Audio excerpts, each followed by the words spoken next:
Hello, everybody, and welcome to the Commander Pod, your Magic the Gathering podcast for all things Commander. I'm Spencer Simpson. And I'm Kelton Howell, and this week we're going to be talking about managing your mana curve. Yes, what is a mana curve, Kelton? The mana curve of your deck is the distribution of mana values in your deck. So that's the total amount of mana that you spend casting a card. It used to be called converted mana cost, if you've ever heard of the term CMC before, or converted mana cost. Yeah, you beat me to it. I was gonna ask you again, but you explained it right away, which is perfect. Yeah, mana value is the generic mana cost of a card plus the pips of a card. So if we look at a card like Reality Shift, which is 1 and a blue for an instant, exile target creature, its controller manifests the top card of the library. We don't really care what it does. We care about its cost here. It's 1 and a blue, which is its mana cost. When you're talking about mana cost, you talk about the generic and the pips, but you're not combining them together, whereas its mana value is 2, because we've taken that one generic and that blue and added them together. 1 plus 1 is 2. Exactly. So for a mana curve generally looks like a right skewed standard distribution or bell curve graph. If to take you back to high school math or whatever, to statistics, is your mana curve is going to look like a curve, and it's going to peak at a certain point in terms of mana cost between 1 and whatever the most expensive spell in your deck is. Yeah, and we're going to talk about what that should probably look like. I just pointed, and I realized that I pointed at the wrong side. We're probably going to put a little thing here that shows you what a mana curve looks like. Yeah. But our episode today is we're going to talk about why we care about mana curves, and the TLDR. You can stop watching now if you if you're already done with the episode. Yeah, is that we want to have something to do on every turn. Yeah, and I also think you just want your deck to run well and to run. Yeah, you want it to function. So we're going to talk about how that can help it function. And typically, having something to do on every turn, it's referred to as curving out, right? And that's really important in a lot of other formats. And we're talking about whether or not we think that's important in Commander. But curving out is saying on turn 1, I have a 1 mana play, and on turn 2, I have a 2 mana play, and so on. That's especially important in formats like Limited, especially like Bloomburrow, which was like the most recent Limited set. Having a turn 2 play, Kelsey, you can tell me if I'm wrong on this. You were telling me about this. Having a turn 2 play is like the highest determining factor of whether or not you're gonna win or lose, right? It does skew the stats of the game pretty hard. And I think that's been pretty true for the last year or so of Limited sets, that curving out has just been very important. Like, aggressive decks have generally been pretty powerful. Maybe not the last year, but quite a few sets. And Bloomburrow is just the latest, and it matters a lot. Yeah. So the primary reason to keep your mana curve reasonable and a certain shape or a certain flow of mana in those formats is to curve out. You want to be curving out in Limited if you're playing an aggressive deck, which has been good recently. And that's going to increase your win percentage. It's going to help you win more games. Yeah, and while that's important in some other formats, curving out in Commander is generally not as important. The more important reason for having a good mana curve is that it helps you use your mana efficiently and effectively. What do I mean by efficiently? You are using all of your mana every turn. And by every turn, we mean every turn cycle. It doesn't have to be just on your turn exactly. Sure. Things that can help you do that would be like mana sinks, or having like instants to let you two cards in your hand, one that's removal, one that's card draw, or whatever, and you can kind of spend those cards flexibly, right? Whereas using your mana effectively is that you're actually spending your mana on good effects and not just like throwing away mana and throwing away cards even to just do something with your mana. Yeah, because if you're untapping on your turn and you have unspent mana, if you have lands that you're not untapping on your turn, it means you're wasting mana. It's not very efficient. You're not using your mana very efficiently. And on that other side, if we're talking about playing effectively, then if you have an overly low mana curve and you're just spending all of your mana and you're spending all of your cards, you might be wasting your mana on cards on low impact effects and not actually making very much impact on the board or on the game. Yeah, exactly. So you may not be effective. And in some instances, I think really what you need, not even in some instances, all the time, what you need to be doing is balancing the efficiency and the effectiveness. So, and that can be hard to do. But as an example, we played a while ago. We actually shared this in another episode where I was playing a Mana Rock on turn 2, and Kilton hadn't had a turn 2 ramp play, but had Memory Lapse in hand.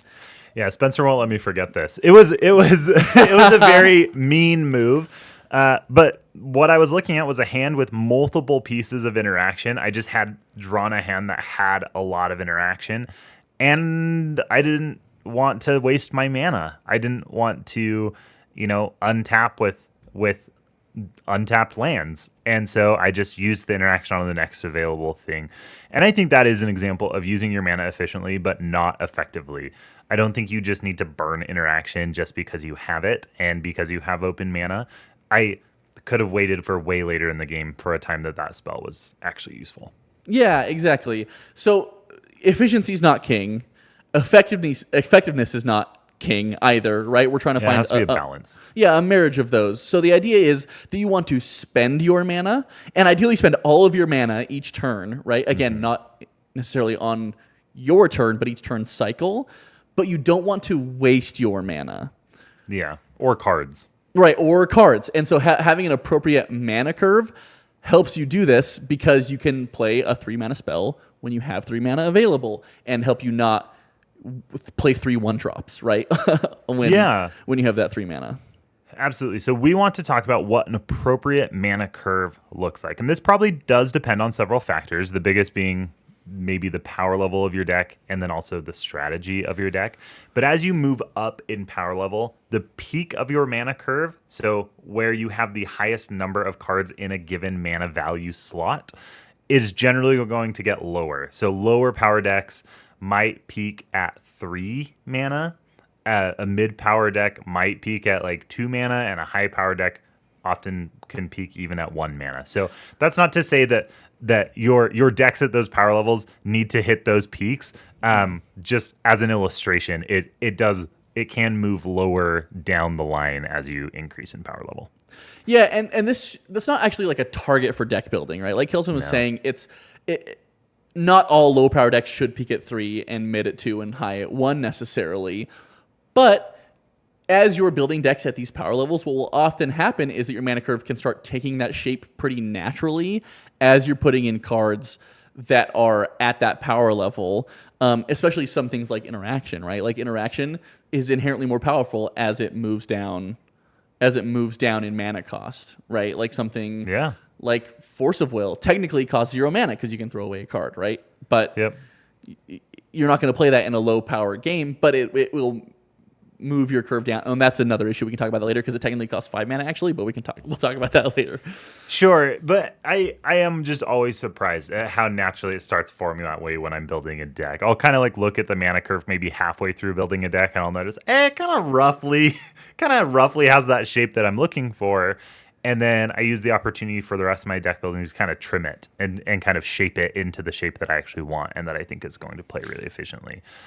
Yeah, I feel like we typically use mana curve as something that like assists in our deck building, and we like keep an eye on it, especially towards the end. Like you were saying, we kind of make cuts to make it look that give our deck a little haircut to make it to help it fit that. But it shouldn't be your primary motivator in deck building. The Command Zone actually did an episode on this that we listened to, and it's really good. You should go check it out. We can put a link in it to it in the description. Years ago. Yeah, a couple years ago. And hopefully we're able to add some more to that discussion. But one of the things they mentioned that I really, really liked is was an example of a Formula One race car versus like a go-kart, right? Like your high-power decks and even your CEDH decks might be like a Formula One racer. They're going very fast, right? And they're competing on an entirely different plane than you might with a go-kart. But if you're racing go-karts, you also want your go-kart to work, which I thought was a really great example because it's what helps us is having a good mana curve helps us to be able to actually play our decks effectively, and you still want to be able to do that even at lower powers, even if you're not doing the same things. Yeah, even if you're not going at the same speed. And speaking of speed and power, simply lowering your curve does not inherently make your deck more powerful. So if you're looking at your deck and you're like, I really want this to get up there in terms of power level, just bringing down the curve does not always make that deck more powerful, and in some cases can really hurt how your deck runs and how it works. Yeah, like we were talking about earlier, if you're just playing a bunch of 1 mana spells because you want to use your mana effectively, right, or use your mana efficiently, I guess, then you're not having as high of impact. The reason that high-powered decks can justify having such a low mana curve is that they're trying to play very efficiently and usually win through some sort of combo. And they don't need these higher mana value spells to do that often, is they just can play those low mana spells to search up their combos and to interact with the board to keep other people from winning until they can find their window of opportunity to win. Whereas in lower power decks, if you're not trying to combo off, which many are not, you are reliant on having, 3, 4, 5, 6, 7, 8, 9. Like, I can keep counting, but just really high mana value spells. Can you keep going? What's the 10, highest 11, mana value 12? spell? I can keep going. Somebody stop me. But the point is, if your curve is too low, and in especially a lower power deck, you're just going to run out of gas. You just need those higher mana value effects and spells to push you forward in a game and to actually close out a game if you're not trying to go for an early combo win. Yeah, and I think there's exceptions to every rule, and one exception to this rule would be that if you're generating a lot of card advantage, so decks that are like Spellslinger decks, they play a lot of cantrips potentially, but you have payoffs that are giving you additional benefit for casting all these like really low mana value spells, right? Yeah. Or I have I was going to say, you have a really cool deck that I think exhibits this super well because it has card advantage in the command zone, and it rewards you for playing a lot of cheap spells that fit in the strategy, and that's the Marquesa Dealer of Death. I think that's a really cool deck. Yeah. So Marquesa Dealer of Death, I'll just read it really quick. It's blue, black, red for a 3/4 human rogue. And she says, whenever you commit a crime, you may pay 1 mana. If you do, look at the top 2 cards of your library, put one of them into your hand and the other into your graveyard.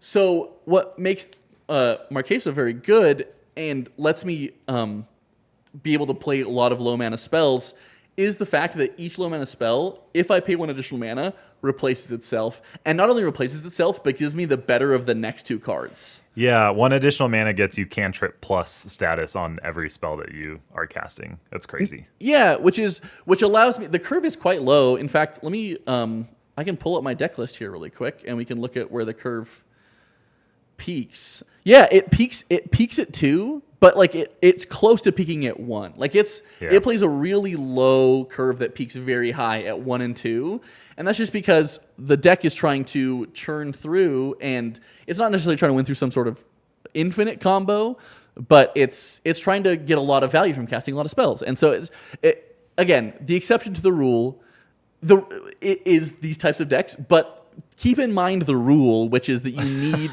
you shouldn't be just forcing your curve to be lower, because that's not going to increase the power of your deck. Yeah.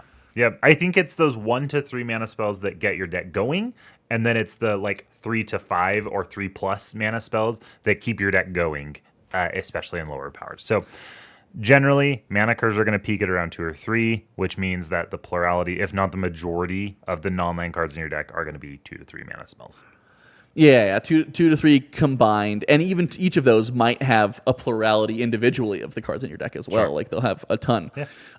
Yeah. So why is it important that your mana curve it peaks at around 2 or 3, and we don't think that it necessarily has to, right? But the fact that you're trying to play a lot of 2 and 3 mana spells is important, and we hope to illustrate that a little bit. And the reason would be is that 1, 2, and 3 mana spells are the most flexible spells in your deck. So if you think about any given game of Magic, and we're going to ignore 1-drops here because they're clearly the most flexible, because you can, on each turn, 1, 2, 3, 4, 5, I can keep going, 6, 7, you can play as many. Spencer's loving counting this episode. Yeah, I'm the count. It's, anyway. Sorry. No, it's okay. Yeah, we're ignoring 1-drops for that purpose. But let's assume that you're hitting every land drop, right, on your turns, right, in this example game. But you're not playing any other ramp. So on turn 1, you have 1 mana. On turn 2, you have 2 mana. On turn 3, you have 3 mana, etc. We can keep going. But what that means is on turns 2 and 3, you can play 1 2-mana spell, right? On turns 4 and 5, you can play 2. Or sorry, did I say 3 mana spell? I meant 2 mana. 2 mana. Mm-hmm. Yeah, 2 and 3 you can play a 2 mana spell. 4 and 5 you can play 2 mana spells. 6 and 7 you can play 3, etc. But with 3 mana spells, you can't play a 3 mana spell until turn 3, and then you can only play 1 3 mana spell for 3, 4, 5 until you hit turn 6 and you have enough to cast both. And that gets even worse with like a 4 mana spell where you can't cast 1 until turn 4, and you're not casting 2 until turn 8. So what's the point of this? The point being that the reason your curve looks the way it does is that if you end up with 2 cards in hand that are, or heaven forbid, a card that's like 4 and a card that's 5, right? Sure. And no other cards have lower mana values, you're not going to be able to cast both of them, and you'll end up on turn 7 even, turn 8, and you have a 4 mana spell and a 5 mana spell, you're only casting one of those. And then you have 3 mana that's just hanging out and not doing anything. So those lower mana spells are just so much more flexible, and especially when you mix and match, right? It's because you can play on turn 3, you can play a 2 mana and a 1 mana spell, right? So you just want a good amount of those lower mana spells so that you're spending your mana efficiently. And really, the 2 to 3 mana slot has a really good balance of impact and flexibility. Yeah. So let's talk about vegetables. We love talking about deck building, and we love eating our vegetables. And we want to talk about how your vegetables can affect your mana curve. For this part of the discussion, we're going to assume we're talking about mid-power decks, because obviously in higher power decks, you're going to play things like Jeweled Lotus and Mana Crypt, which can really, really affect your curve and are very powerful because there's 0-cost spells, right? They'll inherently push your mana curve lower. But we want to divorce power level from this discussion if we can, because that's, again, you're going to be playing those really powerful versions of those cards. Yeah, and really, ramp and interaction look fairly similar across several of the power levels. So if we look at ramp, for example, the primary factor in where ramp falls on your curve is probably the CMC of your commander, the mana value of your commander. So in earlier episodes, we've talked about ramp really only being cards that cost up to 3 mana. That's generally where we like to keep our ramp. We do think that this is still true for the majority of cases. We want to amend here a little bit and just put out a disclaimer that if your commander costs 6, 7 plus mana, you can probably still consider 4 and 5 mana spells as ramp in your deck. They are effectively ramping you close to your commander. That being said, you still probably want the bulk of your ramp to be lower cost spells in that 1 to 3 mana range, because if you're not doing anything, if you're not accelerating at all until turn 4 or 5, you're a little bit behind. It's going to be a little bit slow for you. Yeah, the ideal scenario in that case would be like on turn 2 you can play a 2 mana spell, but then all of a sudden you have 3 mana on turn 3 and you ramp again, and now you hit a Thran Dynamo or whatever on turn 3. That's pretty sweet. Yeah, it feels really good. I mean, like I just built an Ovika deck that costs 7 mana. Ovika is a 7 mana commander, and if I can get that scenario where turn 2 I ramp, turn 3 I ramp, if I can get a 7 mana commander on turn 4 that has Ward 3, like, that's pretty sweet. Yeah, you're really happy with that. And interaction, like Killzone was saying, looks the same somewhat. The bulk of your interaction in a commander setting will be between 1 and 3 mana as well. And then and some might creep up higher in your curve. And again, the reason we want to divorce this from power level is that moves down pretty heavily as you get into really high power, right? You'll have a lot of 0s and 1s even at that point. Yeah. So in conclusion, in regards to vegetables, ramp and interaction are likely going to make up the bulk of that 1, 2, and 3 drops, and it's probably correct to do so. It's going to have a big effect on your mana curve, but that's a good thing because you want your deck to function correctly, and those are the cards that are helping your deck function correctly. Yeah, and they'll primarily contribute to that natural look, right? We talked about how your curve will naturally happen as you're building a deck often, and your interaction and ramp are the things that are contributing to a lot of that. Because if you're throwing in 13 2-mana rocks, then it's naturally going to really increase the number of things in that mana value slot. Right, exactly. Yep, exactly. So the next thing we'll talk about is how your commander affects your mana curve. A lot of sources that we looked at as we were preparing for this episode talk about that you want to run fewer cards at your commander's mana value because you always have a card at that mana value, right? You always have, if your commander costs 3 mana, maybe you want to run fewer 3-drops because on turn 3 you know what you're doing. Now, there's actually like a fairly well-known statistical analysis out there. There's an article about it on the internet. I apologize, I forget who wrote it. I'll have to link it in the show notes. But there is a statistical analysis on mana curve, and for the model, they put 0 other cards at the same mana value as your commander in the model in your deck list, because they're saying, well, you have this card that you're always going to cast in that mana value slot. And I think that that theory generally kind of makes sense and holds water. Mostly when you get to commanders with mana value 4+, but at the same time, I don't think it's right to build your decks that way. I think the more important thing to keep in mind is the play pattern of your deck, not necessarily just the mana value of your commander. Yeah, I think it's an important thing to think about, right? You don't want it to be the only thing you're thinking about is, well, my commander costs 4 mana, so I'm not going to include anything else. So there's no other 4-drops in my deck. Right, exactly. The play pattern is the thing of greater importance, like Kelton was saying. Like, do you want to be casting your commander? So your commander costs 4 mana, right? Do you want to be casting your commander on turn 4, or when you have 4 mana available every game? Then maybe you can be wary of including some 4-drops in your deck, because then you're at an awkward position where you have your commander and a 4-drop, and, well, which one do I play first? Do I need to get my commander out? Because then the next turn you have another 4-drop in your hand potentially, and you're like, oh, I'm not going to be able to use all of my mana on turn 5 to, play this other thing, and that does feel a little bit bad. Right, exactly. And then the other scenario would be like, well, my commander requires some setup. I want to get some stuff out first, so I'm not just going to play my commander when I have 4 mana. Maybe I want to have up some additional mana to protect my commander, or maybe I want to have some things on board before I play my commander, and those things fit in that same mana value, or I can spend those early turns doing that. I don't feel as bad if my commander's not on board as soon as possible. I think an example of that from a deck that I play is my Wilhelm the Rock Cleaver deck. Wilhelm's a zombie typal commander. It's 2 blue, black for a 3/3 zombie warrior. Whenever another zombie you control dies, if it didn't have Decayed, create a 2/2 black zombie creature token with Decayed, and then at the beginning of your end step, you may sacrifice a zombie. If you do, draw a card.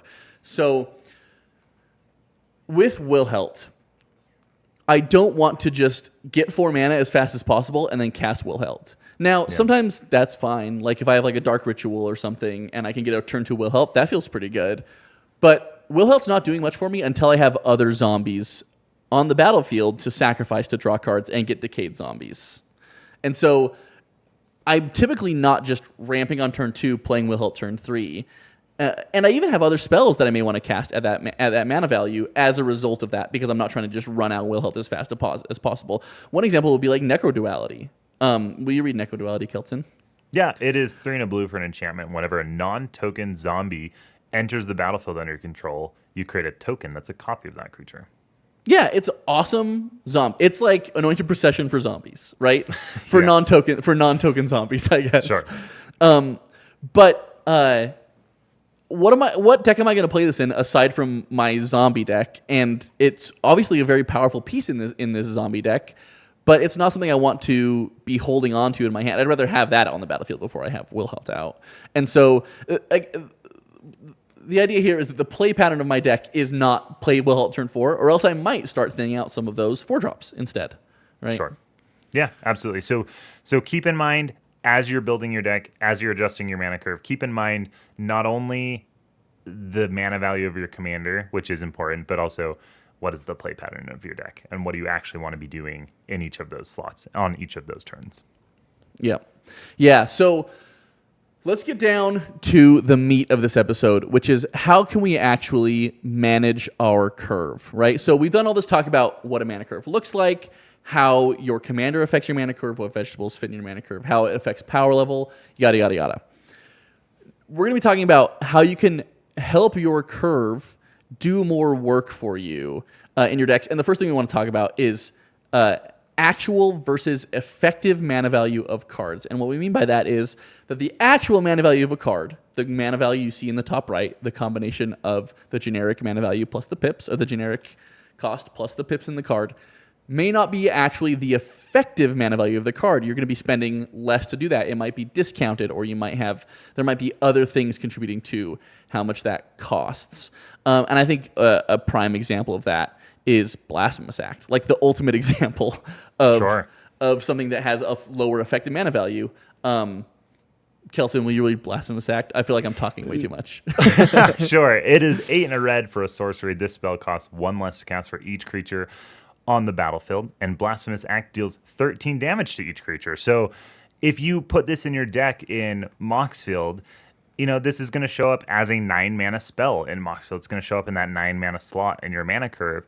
But in reality, a lot of the times you are casting this for 3, 2, even 1 mana. So one little trick that you can do in Moxfield is you can actually manually adjust the mana cost or the mana value. I guess it's the mana cost that you're actually adjusting. I got to remember how it works in Moxfield. Yeah. But you're manually adjusting that so that it will show up in a different place in your curve. So this can happen with other cards too, like Treasure Cruise, for example, which is 7 and a blue for a sorcery with Delve, which means that you can exile cards from your graveyard to help pay for the mana cost of the card. And then you draw 3 cards. So a lot of the times Actually, I don't think you're ever spending 8 mana to cast Treasure Cruise. That would be very, very bad. So if you're casting it for maybe like 3 or 4 mana, you could manually adjust that so it shows up in the correct spot on your curve. Yeah, if it's in your hand and you have no cards in your graveyard, this is an 8 mana spell, right? There's no getting around that portion of it. That's the downside to playing this card. Right, the downside to playing Treasure Cruise. But in terms of your mana curve, I think it effectively falls, like Kelson was saying, at like 3 or 4 mana instead, which is, for drawing 3 cards, a relatively good rate and helps your curve look a little nicer, right? But it's not just a visual thing, right? It helps your game play smoother because then you have this draw spell that you can play, at those stages of the game, and even might be 1 mana. Like there's cases where you have 7 cards in your graveyard and you just say, take them all, I want 3 cards. Yeah. And it makes it an even more flexible spell. And just a note for those who haven't played with Treasure Cruise before, if you're looking at this spell thinking, maybe I'm going to try this in my deck, this does generally perform better in decks that are proactively putting cards into your graveyard. So decks that are milling or discarding or anything like that, that is really going to help you get Delve going a lot faster. So it doesn't necessarily belong in every deck. Just a little disclaimer on that specific card. Very good disclaimer, because when I first saw this card, I thought it was sweet and started putting it in a lot of decks. But the first decks I put it in were ones that were self-mill decks, and it felt really good in those decks, and then felt significantly less good in the other decks. Yeah. So, good disclaimer for Treasure Cruise for sure. The other example we have here are X spells. And the reason I have this on the list is because, again, as we were looking through this episode, I was looking through my deck lists and trying to figure out what my mana curve looked like for a lot of them. And Ovika Enigma Goliath, which was my budget deck that I built, was one that I looked at because it is a high CMC commander. I'll just read Ovika really quickly. Ovika is 5 blue red for a 6/6 Phyrexian Nightmare with flying and ward 3, pay 3 life. And Ovika says, whenever you cast a non-creature spell, create X 1/1 red Phyrexian Goblin creature tokens, where X is the mana value of that spell. They gain haste until end of turn. So really cool effect, really powerful effect. But this commander costs 7 mana, and I do have a lot of ramp in this deck, but a lot of spells that are relatively expensive and typically maybe underrate. But it was a budget deck, so I was trying to fit the deck within the budget. And so I thought this peak might be kind of higher than maybe you would expect. Sure, because you're wanting to cast a lot of 5, 6, 7, 8 mana spells. Right, exactly. But when I looked at the mana curve of this deck, I found that it was actually peaking again very heavily at 2, and I was very surprised because I do play a lot of ramp in this deck and a lot of 2-mana ramp because that's just a good turn to be ramping on and getting your game plan going towards Ovika, right? But what I found is I'm also playing like 6, 7, or 8 X spells in the deck because they have a mana value of 2. That have a mana value of 2, right? So their actual mana value when they're not on the stack is the number of pips in the spell, right? Until Yep. you reach the X's. So, for example, if a spell is X red red, the mana value is 2 until you cast the spell, at which point you've paid whatever X is plus the 2. Plus the 2, and then it is that mana value. So if X is 5 and you have 2 pips, then it's 7 mana value, which is great for OVK because it gets more goblins. But it was really deceptive in my deck building to be like, oh, look, I have all these cheap spells. But if I cast them for their mana value, X is 0. Yeah. Right, exactly. Yeah. So that's something to watch out for as you're working on your decks. Now, I'm excited about this next section because I think that this is one of the areas that we can really start to make our mana curve work for us and really get a lot of additional value. And that is things with additional casting costs or alternate casting costs. Yeah, so the first example of that is actually a new mechanic, and it is one that we have on our list. In the card that I really want to play, but is Spree.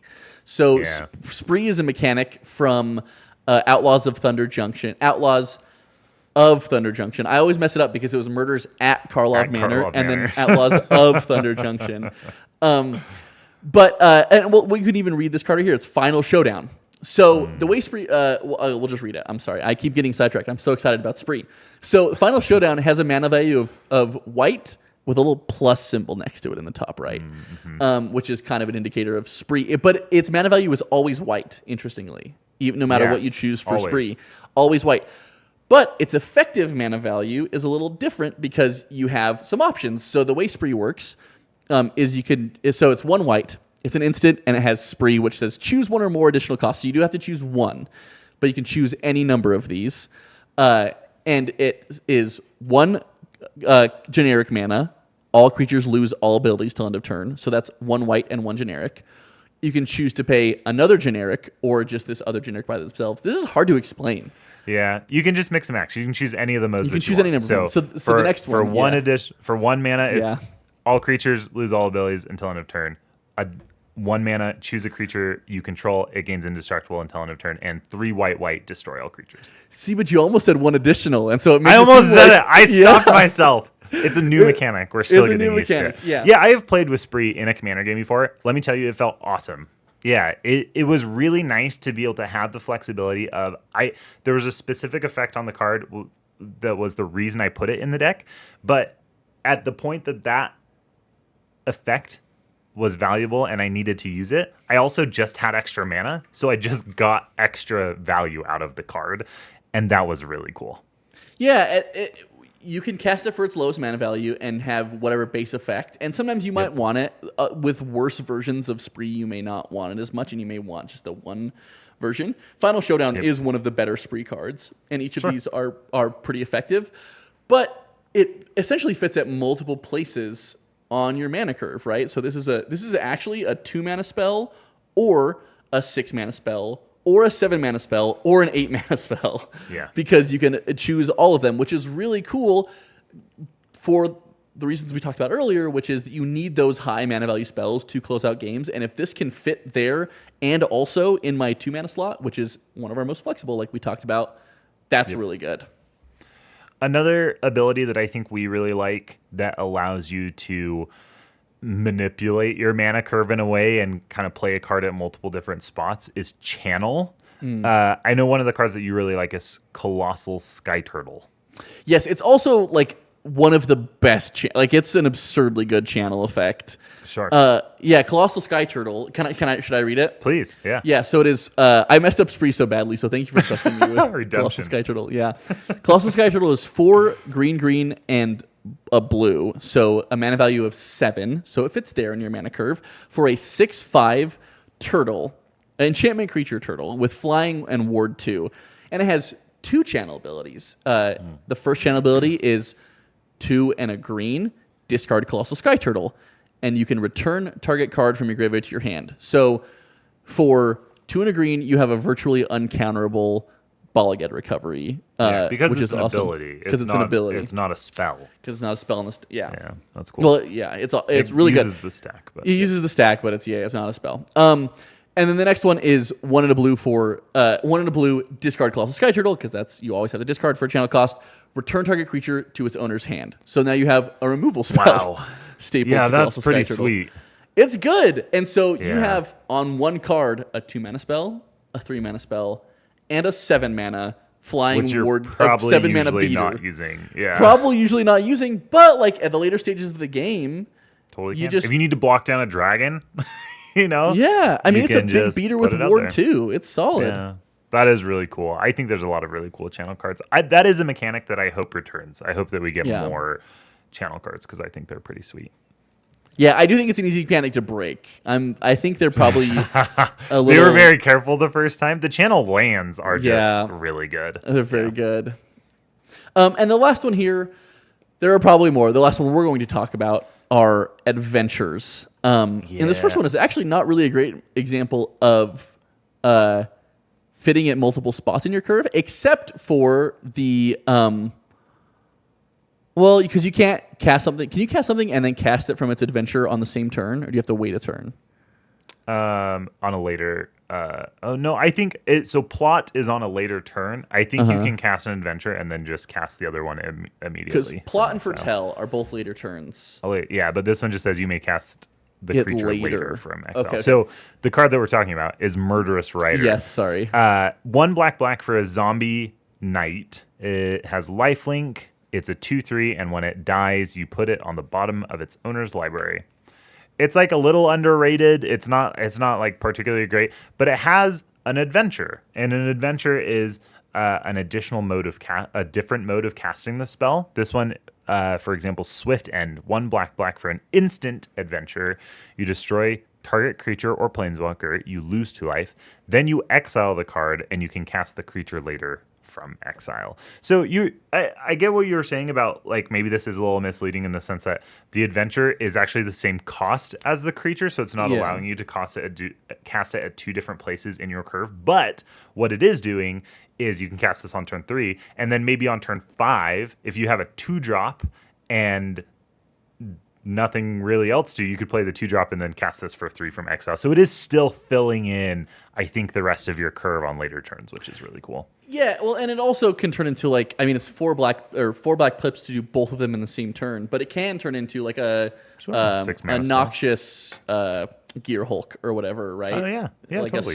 a smaller one with lifelink, Yeah. albeit. Mini Noxious Gear Hole. Yeah, but you can play it for 6 mana. I think another example of this, if I could, is I can only think of the other one. Lochthwain Scorn is the adventure. Virtue of Persistence. Virtue of Persistence, which is So good. debatably one of the best adventures we've had in a long It's time. so good. So Virtue of Persistence is 5 black, and it says for an enchantment at Mythic, and it says at the beginning of your upkeep, put target creature card from a graveyard onto the battlefield under your control. So just a 7-mana do nothing enchantment until it gets to your turn, and then it's a do a Sure. lot enchantment. Which is super powerful, but you probably wouldn't play in a ton of decks because it has such high blowout potential, and it's just such an expensive spell. I Yes. mean, we have Debtor's Knell. Debtor's Knell does practically the same thing. Yeah, Shieldred does the same thing, and Shieldred people does aren't the same playing Shieldred quite as much, or nearly the same thing, and people aren't playing that quite as much. But the reason you would play this is because it has a 2-mana value spell stapled to it, which is Lochthwain Scorn, the adventure, which is 1 and a black for a sorcery, and it says target creature gets -3/-3 till end of turn, you gain 2 life. Not a hard removal spell, won't actually kill something that's big enough, but for 2 mana, will kill something. And early in the game. Yeah, exactly. Yeah. And this is an example. We talked about just throwing away your mana to removal. This is probably an example of removal that doesn't count as being thrown away. Yeah, just It's throw that -2/-2 around wherever. That's great. Yeah, it's really good Yeah. because you're not wasting a card because you still have Virtue No. of Persistence to cast from exile. I'm pretty high on adventures recently because it's effectively 2 cards in your hand, which is super, super good. It's so good. The other thing I really like about them too is when you cast the adventure, you're now immune to hand disruption, and you permanently have Yeah. that other spell, which Yeah, is it's face so up, good. but it's really good. Sure. Yeah, so Spree Channel and Adventures are some of our favorites. There's a lot of other ones that we even mentioned earlier in the episode. Things like Mana Sinks can effectively kind of do this same thing. Things with Kicker or just Kicker adjacent things will kind of do the same thing. X spells can be really flexible in your mana curve, or what was the last one that I was thinking of? Stuff you can like do from your graveyard, for example. Sure, flashback or disturb or... Totally. These are all really great mechanics for helping smooth out your curve and give you multiple things to do across your curve, just in one card. Oh, like Aftermath. The ones from Omnicat, yeah, I think the are ones super that turn cool. sideways or whatever. Yeah, and then you can cast them from your graveyard for a those different are cool. effect at a different mana value. Which is flashback. Which is just flashback. Kind of. It's all kicker. Everything's kicker. Everything's kicker. I know you said kicker adjacent, which is everything. Everything. Yeah. Well, I was going to say, in terms of flashback, like one of my favorite ones is Deep Analysis. If I could mention that one really quickly, just because it's a 4 mana value spell, it's 4 mana sorcery, 3 in a blue. Target player draws 2 cards, but it has a flashback for 1 in a blue and pay 3 life, and you get the same effect, which is awesome because it's really expensive the first time. Don't get me wrong, but it doesn't feel good the first time you play it. No, but if you need a 4 mana spell, but it does the job, and then it is essentially 6 mana total to draw 4, which is like not the worst. There's worse rates in the world, but later. But how good does it feel? Yes. How good does it feel to mill this card and then get to cast it for free as 2 mana draw 2 cards? Yeah, it's sick. It's really good, and it. Again, we talked about 2 mana being kind of just the best. Like it's so super good. Flexible. Yeah, very, very flexible. Yeah. So in conclusion, having a good mana curve can really help your deck perform well, regardless of the power level. We really liked that analogy that the Command Zone gave on an F1 race car versus a go-kart. Both need to be doing their thing. They're just trying to do it differently. But the mana curve is what's helping them do that thing.